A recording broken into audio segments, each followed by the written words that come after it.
Okay, so it's really, I'm honored to introduce you to Professor Paul Lawrence Rose. And before we begin, I would like to publicly congratulate Professor Rose. He established a research center, the Center for Research on Antisemitism, a while back, but recently was given the go-ahead by the university, Pennsylvania State University, to actually begin fundraising and to really establish the center completely. So congratulations. I was going to say it took 15 years. I don't think you, even Yale, could have stretched you out that long. No, but it's wonderful. I think the more centers of this kind, the better. So welcome to a small club, a growing club. There's another one in Indiana that's Indiana State University with Alvin Rosenfeld is coming up online too. They're having a major conference in the spring. There's also talk in Canada. There's one established in Winnipeg recently at the University of Manitoba, and there's talk of one at the University of Toronto. So there's several coming online, and they're needed. So it's a great accomplishment. So today, Professor Rose will be speaking. The title of his talk is Thinking About Antisemitism and Antisemitisms, which I think is a very important distinction. Cultures, emotions, context, and mentalities. Professor Rose is the Mitrani Professor of History at Pennsylvania State University. He is the Professor of Jewish and European History, Jewish Studies and European History, and the Director of this new center. And he's a permanent fellow at the Institute of the Arts and Humanities Studies. Professor Rose taught at the University of Haifa and at the Herzl Institute within the University of Haifa and at York University in Canada. Okay. Okay. He's also taught at the University of Newcastle in Australia, James Cook University in Australia, and he also lectured at Cambridge University and Clare College, New York University, St. John's University, University of Toronto, and the list goes on, and including St. Catherine's College at Oxford. He received his first degree at Oxford University, then did an MA Stat at Cambridge University, and then he did a doctorate in history at Paris, the Sorbonne, and he's also a fellow of the Royal Historical Society. He's written many articles and books on issues of anti-Semitism. His latest book was from Oxford University Press entitled Antisemitisms. And I will leave it there, and welcome to YIISA and Yale.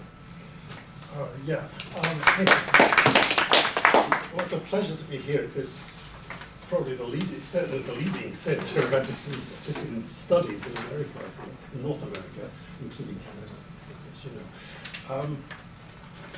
Some of you may have been at the big conference, the big event in August, and I'm sure you're still remembering that all too vividly. It's such a change to be at a gathering where you were almost preaching to the choir, or converted for a change. Everyone's more or less on the same page, different bits of the page, but it was quite an event, and usually you have to sort of defend your position about the Middle East or about Jewish history or anti-Semitism, and for once everyone was, started off on the same beginning point of positive sympathies, and then they could argue from that, I think. Well, I mean, I'm going to argue a bit today. I posted a sort of draft of something I wrote 2 or 3 years ago on the internet with this catch-all title, more or less, Thinking About Antisemitism. And I'm going to go through a lot of things, touching on and off, and rather grasshopper-like. So if someone feels offended by something I'm saying, or they just don't understand it, or they're interested in it, or they disagree with it, and want to talk, please do feel free to interrupt. I'm going to speak more or less at random, in a semi-orderly way about the matter. If you've looked at the paper, you'll understand a lot of what I'm saying, but there are a lot of concepts which aren't in the paper I'll mention today, which I've had to refine in the last year or two as a result mainly of working on Islamic anti-Semitism. The thing I've got to start off with is I've been working this huge book for 18 years on antisemitisms, plural. It's a comparative history of anti-Semitism in different cultures, different national cultures, and so on, different periods of history, different religions. And it's what I call a historical approach. it's characterized by, well, I'll come to the big problem in a moment of anti-Semitism versus antisemitisms, but it's different from recent histories, or almost any history I know of, in that it uses quite different conceptual categories, what I'd call probably historical categories, to look at the phenomenon of anti-Semitism or antisemitisms. Robert Wistrich's book, the big, huge book you've seen, which is about a third of the size of my original text, which the editors struggled down from 1.5 million words, about 3,000 pages. It's now 1,100 pages and it's still wanting reductions, which I'm probably going to do in the next week or two.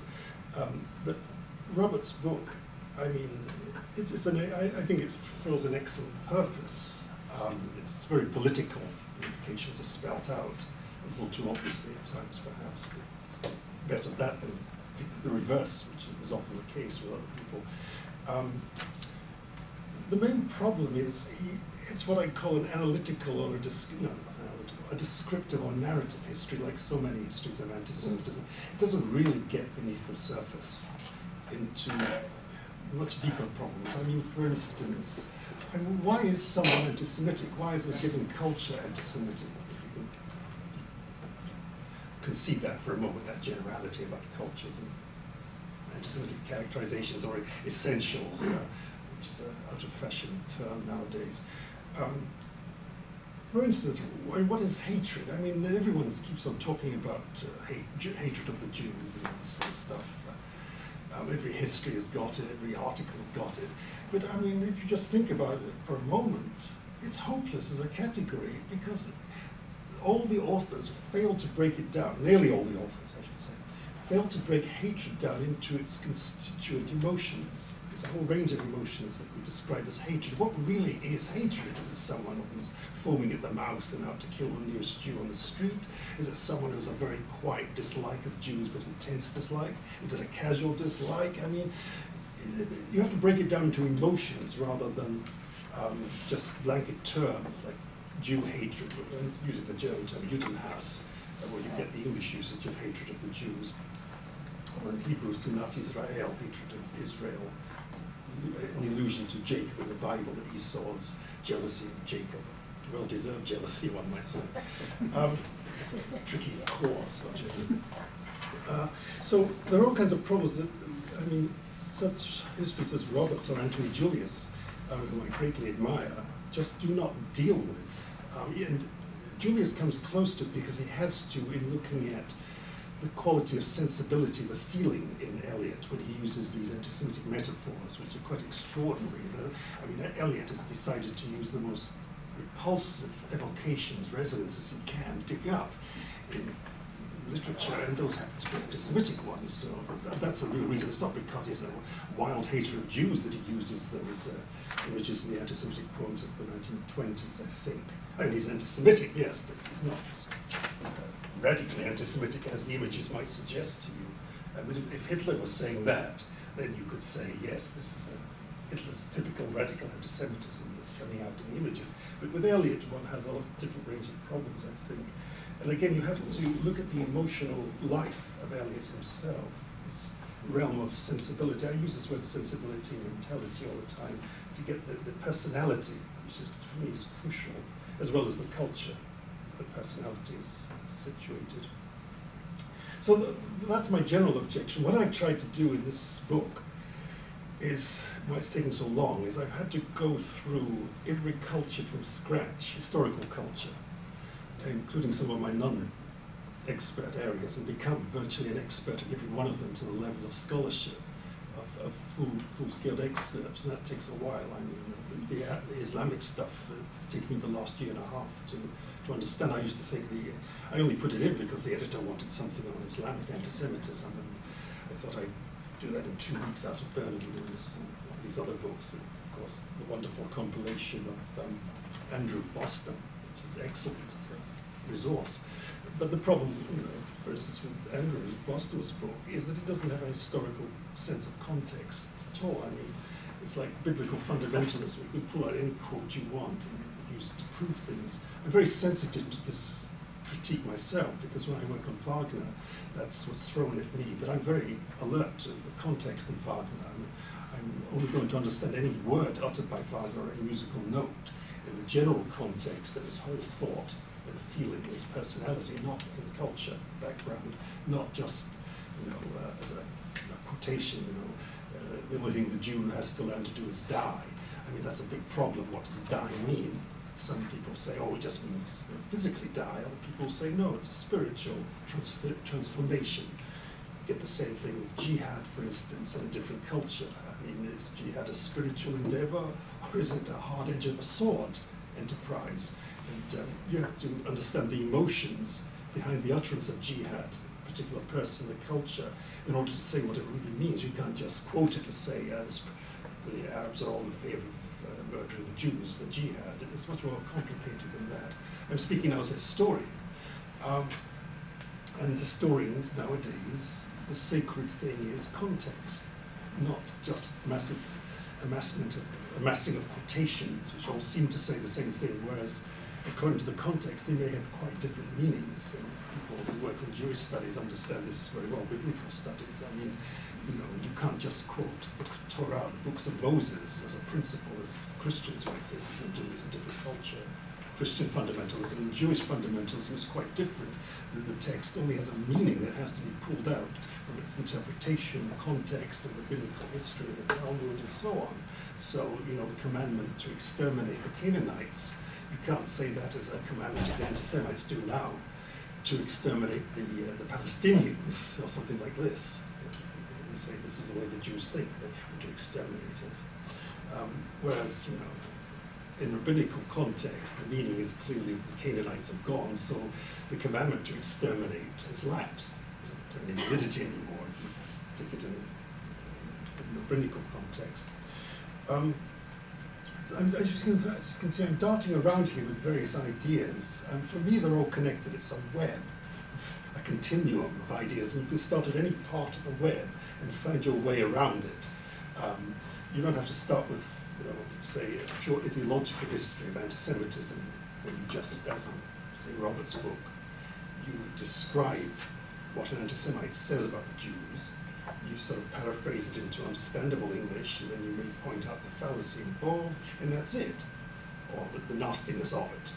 I mean, that's only the surface from my point of view. What I want to know is what is the feeling that's animated this ideology. And here I come to my compatriot, one of my compatriots' great statement, David Hume, that reason is the slave of the emotions, meaning that most of our rational positions are ideologies, whether it's about tax or unemployment benefits today being extended to one or the other.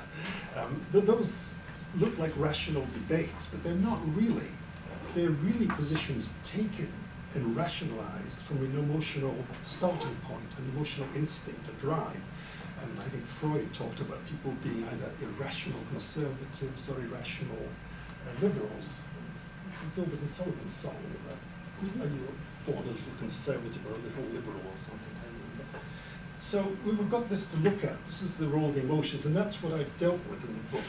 So coming to a bit more orderly exposition now, what the book uses as its basic categories is, apart from description of the anti-Semitism, the ideology, which is just the surface, there are two aspects. One is that every anti-Semitism is conditioned by its culture, as well as by the personality of its individual author, in the case of a text.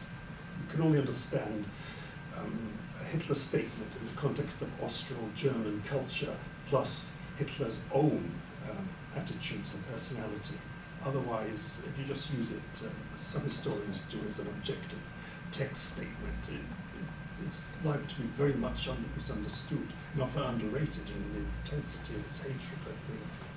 So that's the first thing, that you look at each anti-Semitism in Europe, European or world history, in the context of its own culture.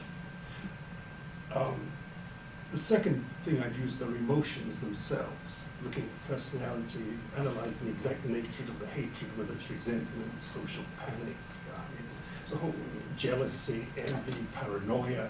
There's a whole stream of particular emotions which one has to identify, and you'll find that in a given text, from sentence to sentence, or even within the same sentence, a given author will flit seamlessly from one to the other, so you're not sure which one he's got in mind. In other words, it's a flux, a chaotic flux of emotions. When those memory excerpts were shown at the big conference by a couple of speakers, I mean, I think a lot of people picked it up in the audience that it was just inchoate ideas, one after the other. The only thing they had in common was a sort of hysteria. And it didn't matter about rational truth or anything. The sentences were rationally organized, yes, sort of. Subjects, predicates, and there were paragraphs even, and logical arguments and ideologies. But the only thing that made sense in this flux was an emotion that was driving a particular Islamic emotion. It's very widespread in Islamic culture, especially nowadays. So my key is the emotions plus the cultures. And once you look at those two, you fuse them all together, looking at any given country, you'll begin to understand the anti-Semitism on a much deeper level than I think is usually available. There are some big problems here. If you remember Hannah Arendt's material, for instance, you'll recall that her big point was that anti-Semitism as such only originates with modernity, in the 18th, 19th, 20th century, with the modern man, industrialization, modernization of culture, all the rest of it.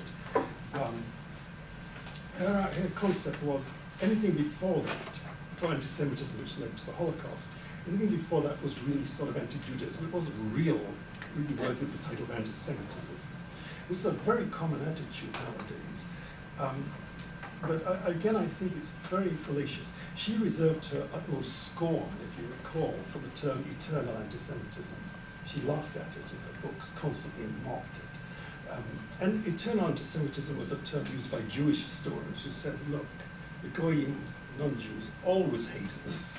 There's no way out of it. This is the Jewish concept of anti-Semitism, Sinat Israel. It starts off in the Bible with Jacob and Esau, and Balak and Balaam, and it goes on, Pharaoh, and then Ahasuerus and Haman, and then the Maccabees. And it's just one long sequential history of Jew hatred of Israel, the Jews. Well, that's what she disliked, since she was so critical of Jewish culture. She was very perverse, as you know. Got carried away by her perversity very often, especially as far as Heidegger was concerned, unfortunately. But she mocked eternal anti-Semitism, but here you can see a problem, the big conceptual problem with the history of anti-Semitism. Is there a capital A anti-Semitism, an eternal, universal anti-Semitism, which erupts in different periods, in different cultures, but always targeted on the Jews, and always there latently somehow or other? It's an essential mental trait, category, way of thinking, feeling. Or do we have, as many historians now argue nowadays, just a series, a whole spectrum of anti-Semitisms, that is, products, constructions of individual cultures, periods, and so on? And so there is no essential universal anti-Semitism, no eternal anti-Semitism at all. Well, I mean, from my point of view, this is a false, misconceived question, like so many. I mean, what I try to do is to fuse the two together to show it's a false question. There are certain aspects, features, which I'm sure represent eternal anti-Semitism. Sometimes it's the techniques, I mean, the obvious techniques you're aware of, for instance, projection. You project onto the Jews your own hatred of the other, or your own intention to deal harshly with the Jews. And even Hitler and all the rest of them, they're saying the Jews are out to kill us and so forth. In the Middle Ages, the Christians say the Jews are out to kill us, therefore we must kill the Jews first. So there's no intention of the Jews to kill the Gentiles, obviously. They're suspicious of the Gentiles, they're fearful, they may even dislike the Gentiles, they may even be willing to keep them at arm's length, and not be happy at Gentile misfortunes in some cases. But there's certainly no attempt to murder or mistreat the Gentiles at all, or even to cheat, just ordinarily cheat the Gentiles commercially. That's frowned upon in many rabbinical writings as being worse than cheating a fellow Jew. And here we go to the history of the Talmud as it's received in anti-Semitic mentalities.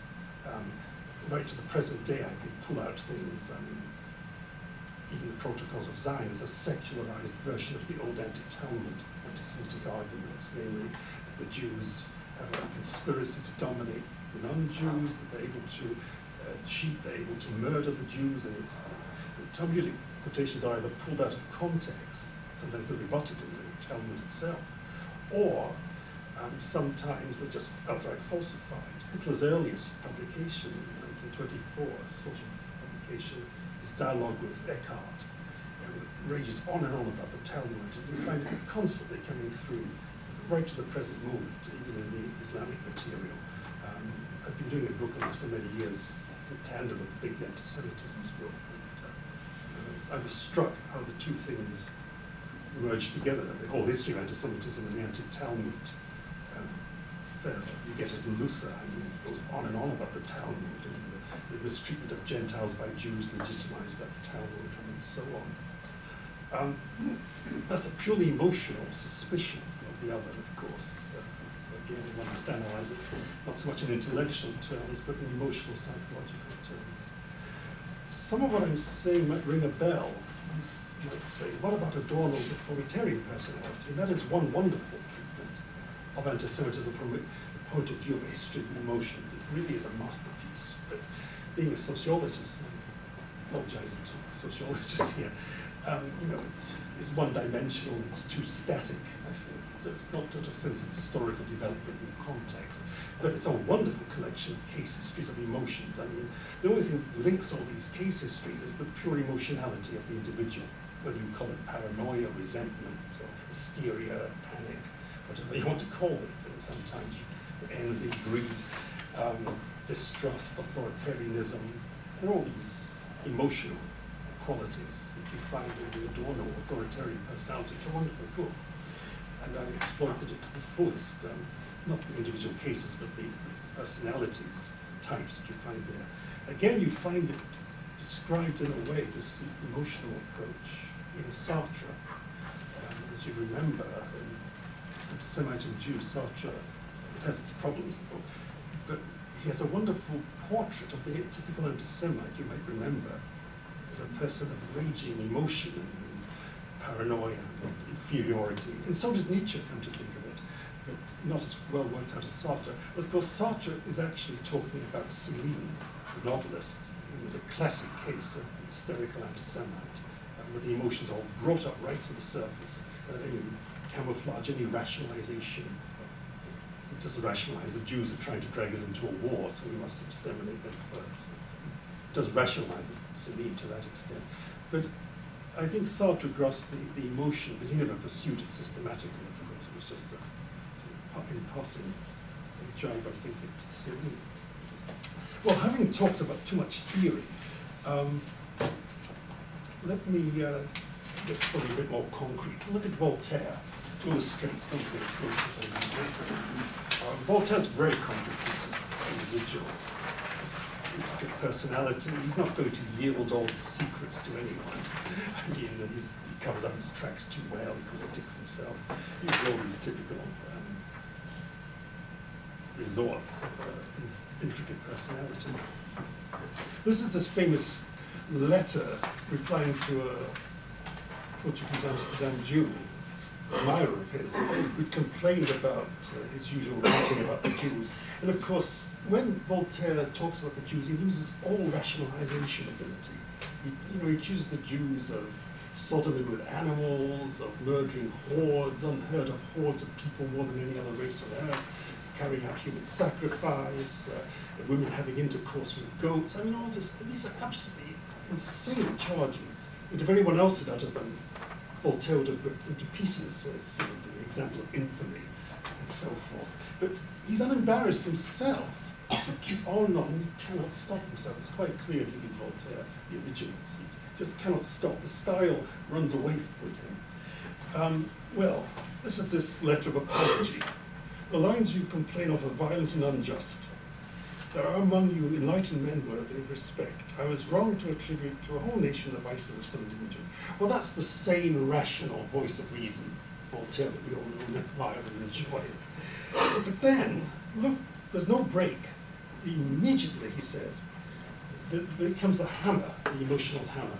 I will say to you with the same frankness that many people, reading himself, of course, cannot tolerate your laws, your books, or your superstitions. I mean, there's just no quarter given there. This is an outright attack. There's no differentiation of mood, of intellect, of thought there at all, of analysis. They say your nation has at all times done much harm to itself and to the human race. Notice that.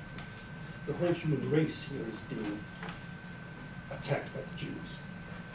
Superstition, which is the key vice of the Jews, is the most abominable scourge of the world and causes the slaughter of so many Jews and Christians, and sends you, Jews even now, to the stake. You're being punished yourself. Your own chickens are coming home to roost, your own superstition, which you've imparted to the Christians. And Wagner says exactly the same thing, and of course Nietzsche, in a slightly more restrained version, he does as well. Then he comes to this cryptic remark. Again, he seems to be returning to reason, rationality. The emotion is cool. Remain a Jew since you are one. But dear philosopher, that's the best I can wish you in this short life. Well, that's not so rational and calm and cool as it looks. You understand how Voltaire thinks and feels.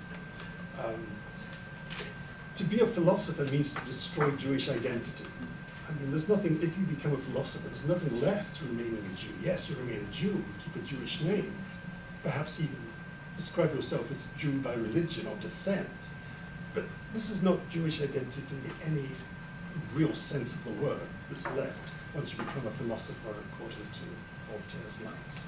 So there's a nasty philosophical, emotional, demand, blackmail being urged here, which masquerades under the line of reason. The problem, of course, is that Voltaire himself would never have persecuted the Jews. I mean, he was inhibited by too many counter emotions and ideas in his own personality and thought to do it. And French culture is different, it's unique.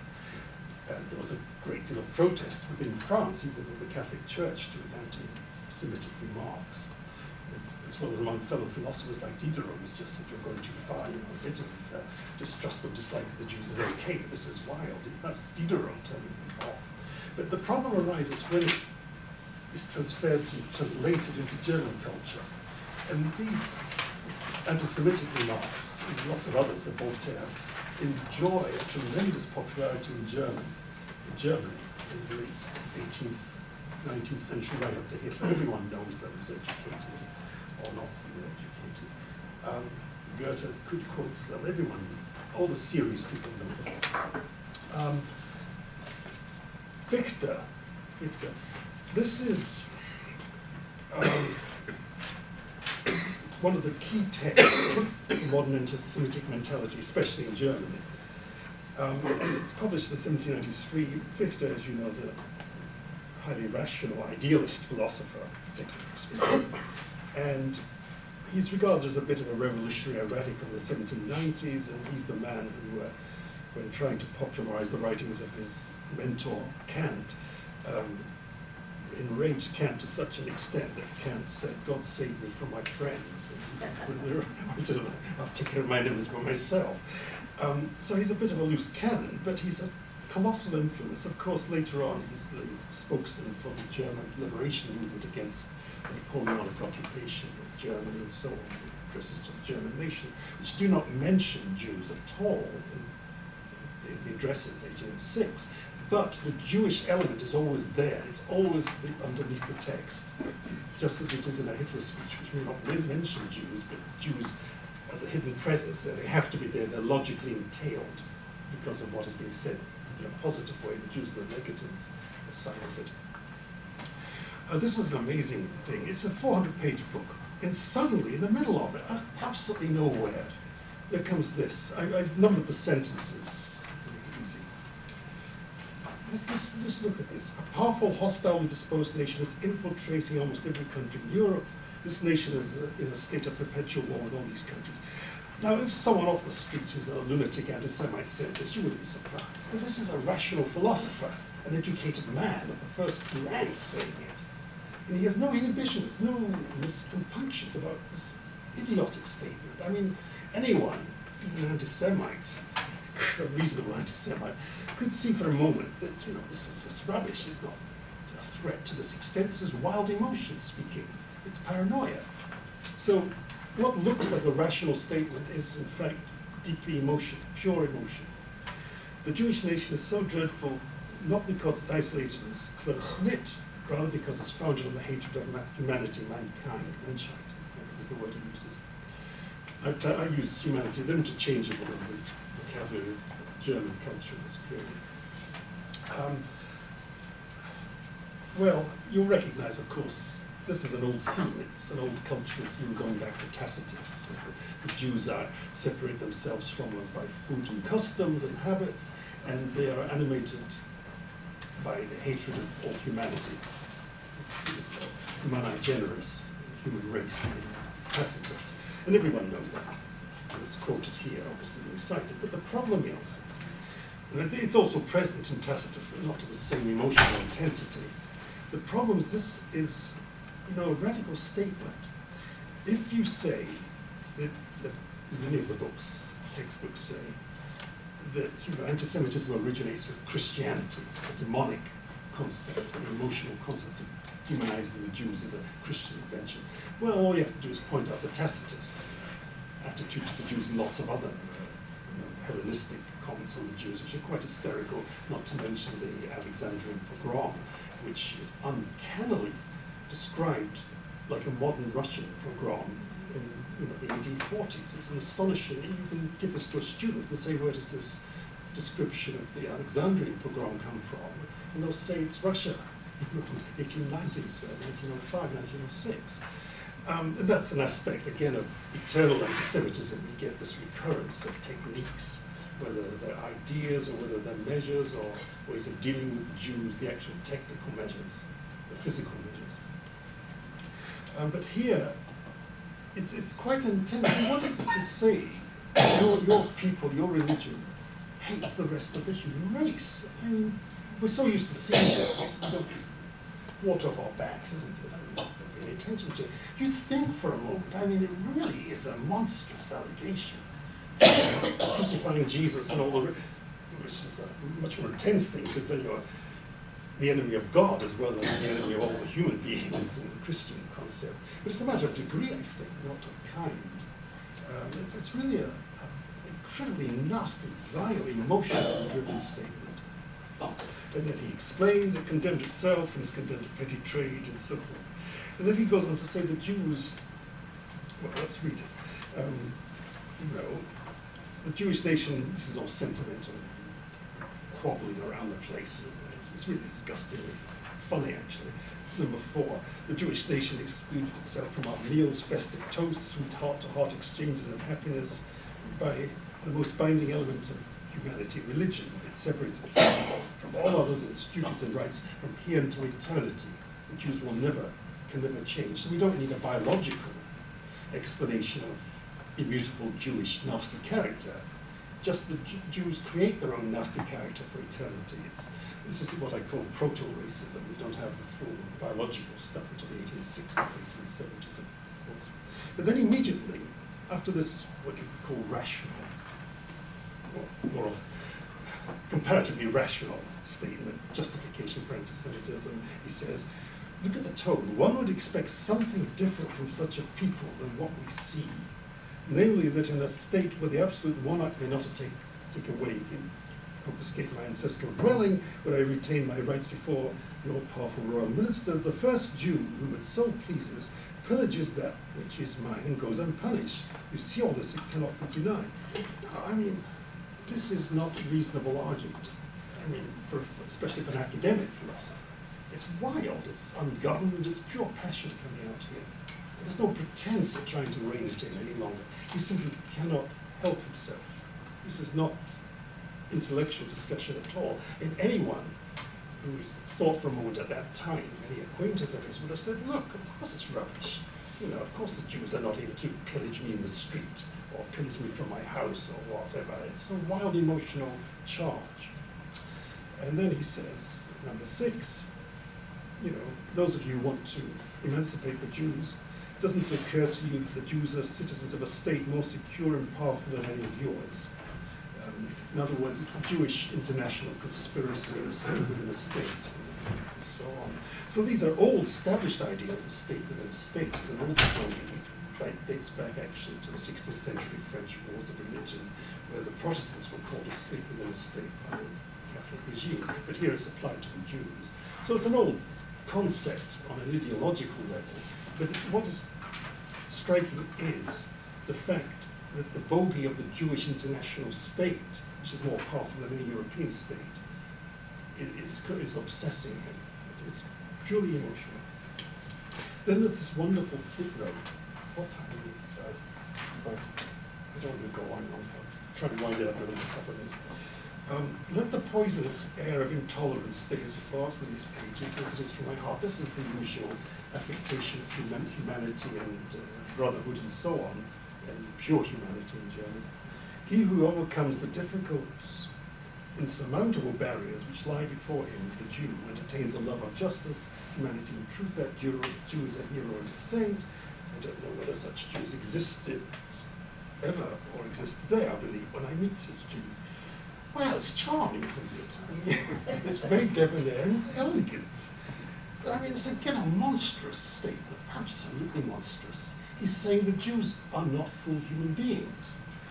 He's saying that most human beings, nearly all human beings, unless the wicked ones or crazy ones, have a natural love of justice, humanity, and truth, even if they don't always practice it. But at least they've got the natural law within them, as in Kant. Moral law is a human phenomenon. But here he's saying they don't have this Kantian inner imperative moral categorization. He's saying they're not human beings. And so here we get the beginning of this concept that Jews are not human. And of course, once you go much later, you have all the ideological paraphernalia developed, and the racial instincts, and the politics, and sloganizing. Then you get the Jews as subhuman in the Holocaust. But this is the emotional basis, foundation of the whole way of thinking and feeling, the whole mentality that leads to the Holocaust. They must have human rights, even though we will not grant them to us. Well, that means just the Jews are allowed to eat and scrape a living, maybe, if we let them. It doesn't mean they're allowed to live in houses. It doesn't mean that they have civil rights of ownership or anything like that, of course. Still, and this is the key, everyone knows this in German culture, or used to. Still, I see absolutely no way of giving them civil rights except if we one night chop off all their heads and replace them with new ones, in which there would be not one single Jewish idea. I said, well, is he physically saying we want to chop off the Jewish heads? Of course not. It's a joke. And this is one of the prime characteristics of especially German, but most anti-Semitisms. This ambivalence, this ambiguity about metaphor, or spirituality, or figurative language, and real physical practice and policy. Now, of course, here, he can see no way. It's still unthinkable in the Enlightenment, which he's part of, to start mass murdering people and Jews. But there's a sort of, if only, it's a latent thing. You get it in Wagner, by the way, explained explicitly. So he would say it's a joke. And jokes, of course, are keys to the emotion. You don't have to be a Freudian to believe that. We all sense it as we get older. There's no real innocent joke. It's always revealing some hidden preoccupation. So it's a wonderful way, looking at jokes, even Hitler's jokes, of getting into their true emotions. So that's another category I use, the ambivalence of metaphor and physicality. And you get it right through the German stuff in the 19th century, this extermination fantasy life that they have. They're all talking about it. You're astonished right through the 19th century. Hitler himself uses the same language in his early speeches, his early writings, and then, of course, in his later speeches, they're also ambivalent, the prophecy, it's not the end. If they bring about another war, it will not be the Jewish victory, but with the disappearance, the vernichtung of the Jewish presence in Europe. What does he mean by vernichtung? Well, disappearance. They'll sort of vanish somehow or other. They'll just leave and pack and take the next train out. What does he mean? Something more violent. Expulsion followed by extermination. So fantasies are crucial for understanding the emotional life of anti-Semitism and anti-Semites and the whole development of the policy. I'm not going to go on much more because there's so many ideas here and something might come out of the discussion. I just want to show you 2 minutes of Wagner to show you how he impregnates not only into the drama, into the language, into the characters of the operas. This is a long preoccupation of mine. The work I do now is on the actual music, the notes, the orchestration, where he imitates, he parodies Meyerbeer, the Jewish composer, for example, and he develops very often parodies of Jewish klezmer style, Jewish lullabies, as he imagines them very often from a certain book, which is Antisemitic, a collection of Jewish Yiddish songs, and bestseller in the 1840s and 50s. And he knows about this, and he exploits it. So the actual technical musicality, the musical devices he uses are the Phrygian mode, used in combination with a Western minor scale, and you get a funny effect. Plus the direct imitation of bel canto from the Meyerbeer operas, and the orchestration. He doubles up the cellos with the voice very often when he's parodying Jews in the operas musically. And this is something he never does when it's a normal heroic character on the stage. It's only when there's a Jewish allegorical personality that he'll use the doubling of the cellos and so on. He uses it, for instance, in the lovely opening duets, the Rhine Maidens in Rheingold, between Albrecht and the Rhine Maidens, where the three of them have a duet in turn with Albrecht, and the voices follow a certain pattern, doubled by the cellos. The bit here is from Siegfried, which Mahler said was the most wonderful anti-Semitic opera of all. He said it's so cunningly suggested, the anti-Semitism, musically as well as textually, and dramatically and philosophically. He said, if I were to conduct it for you properly, I'd show you how it comes out. And then Mahler says, Mima is me, basically, the Jew in this opera. So my work is trying to bring out this Mahlerian analysis of the anti-Semitism in the music itself, as well as the obvious characterization of language in all the operas. Let's just look at this. This is where finally Siegfried has his eyes open and understands the true words spoken by the Jews who are trying to seduce him, exploit him, control him, and of course allegorically Wagner, Germany itself. And he's, finally, the only way to deal with them is to kill them. As you, metaphorically, dramatically on stage, Siegfried murders Mima after Mima's come out, despite himself, with his true intentions. So can we try number 2? Oh, wait.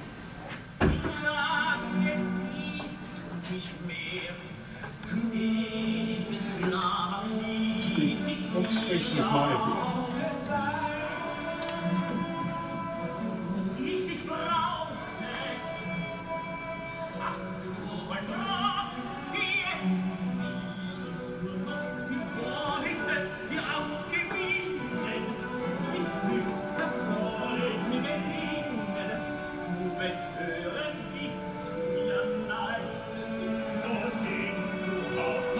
Major key.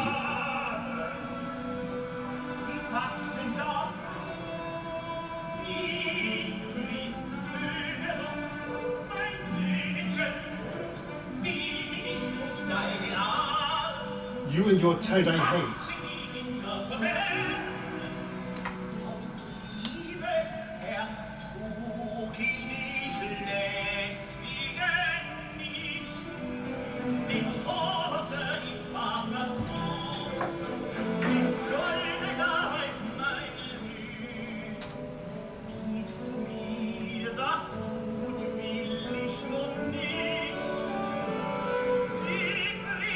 Meyerbeer.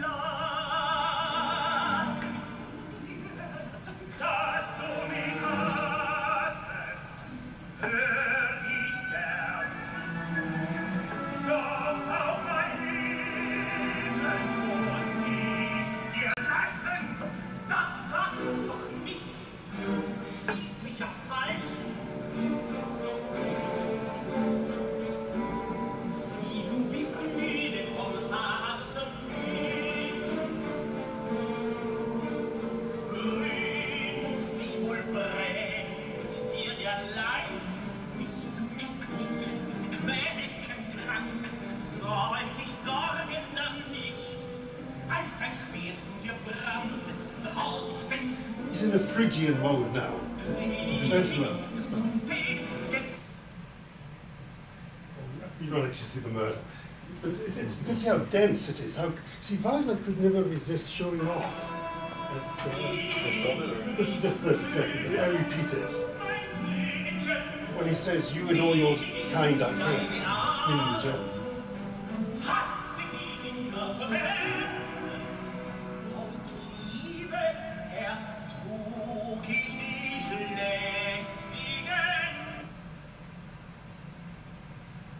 That's emotionally how Wagner sees the Jews. Now, when I say a lot of these things are just techniques projecting stuff onto the Jews, blaming the Jews for anti-Semitism, it's the Jews' fault, it doesn't mean that they're just using them as excuses or pretexts. They really do believe these things when they project and blame the Jews. It's absolutely unmistakable because that's their emotional universe. And this is Wagner's emotional universe about the Jews. I mean, to analyze his ideology about the Jews is pretty pointless, I think. I've learned in so many years. I mean, unless you understand how you get inside his head and his realm of feeling, and then you can get it, and then you can relate it to German culture, sitting in the context, and look for the similar emotions in German culture. The only other thing I should say is one of the key concepts I've been using of late is that of the moral economy, some of you might have heard of. This is something that was invented or conceived, I think, by quite different reasons by the English historian E.P. Thompson in the 70s to try and explain why people say in the Middle Ages, you know, they regarded the economy as moral. You know, peasants did this, and townspeople did this, and nobility did this, and kings did this, and everything was right in God's heaven, basically. The economy was a moral entity. Nowadays we have different ideas. We think there should be fairer distribution of wealth, so that is our new moral economy.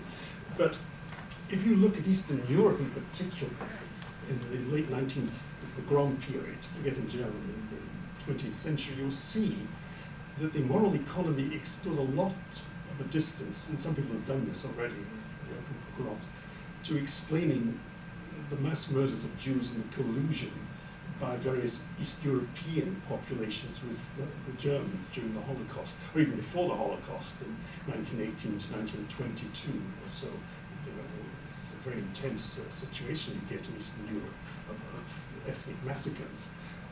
And a lot of it is because people see the economy changing and Jews are taking new roles, and the peasants don't have the roles they used to have, say, in Poland in the earlier 19th century. So there is a sense of the moral economy being turned upside down, and the Jews are seen as being at the forefront of this transformation. And of course, it's an emotional reaction. Your whole world is shattered, and you're going to react emotionally. You may have a reason. You may say, oh, the Jews are Bolsheviks, or the Jews are taking over our trade.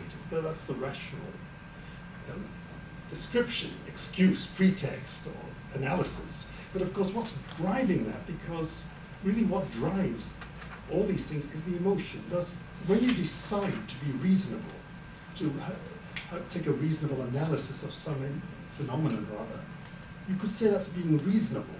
That's stronger than emotion. But no, your decision to be reasonable is an emotional decision in the first place. Then you decide to be reasonable. And lastly, anti-Semitic cultures. Everyone in medieval Europe was an anti-Semite because they were born into an anti-Semitic culture. I mean, everyone, inverted commas. Everyone in Nazi Germany was an anti-Semite because Germany from 1933 was anti-Semitized. You grew up in the culture just as you would as a medieval Christian, absorb Christian anti-Semitism.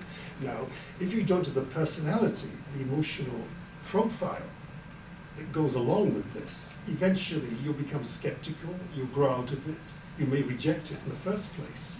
You'll say, hang on, look at this reasonably, in a civilized way, emotionally, with compassion, and you'll be resistant. People will resist it. But the culture itself, those are the more reasonable people in humanity, in the human race. But for an ordinary person, it's very difficult to resist the acculturation of anti-Semitism if you've grown up in it. My favorite text is Matthew 27, his blood be upon our heads and those of our children. Now, I have many Christian friends who can read this and it doesn't affect them, it doesn't trigger them emotionally at all.